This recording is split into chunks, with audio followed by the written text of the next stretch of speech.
States' longest war.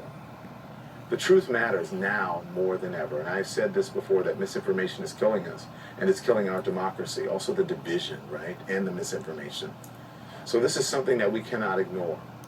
This is the whole point of what Chris and I were just talking about at the beginning. It's sickening. The 100% false claim about President Joe Biden spread by conservatives on Twitter Saturday night. The completely disgraceful lie that the President of the United States did not show up at Dover Air Force Base to honor those 13 U.S. service members who died in the suicide bombing at the Kabul airport last week. A Republican congressional candidate in California tweeting, "Our heroes returned to American soil and Dover AFB today. Nobody from the Biden White House attended." The co-founder of Students for Trump tweeting, "Not even the President of the United States showed up," and saying, "Remember every moment of this."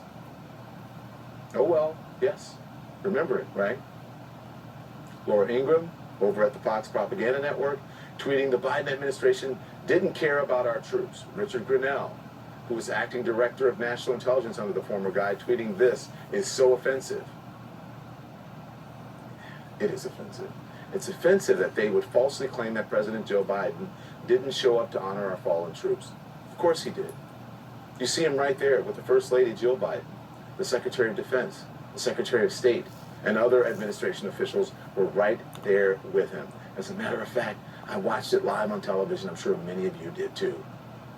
I stood there in front of my television and just watched, live, as I saw the President and members of his administration.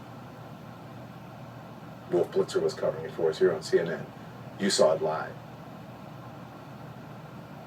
The first of those tweets, which were noted by on Twitter by Travis Akers, a progressive Navy vet, popped up on Saturday. The military plane carrying the service members' remains didn't even land at Dover until Sunday morning. The false tweets were eventually deleted, but only after they spread like wildfire. Like I said, the truth matters. America's longest war is over, but what about the Americans left behind?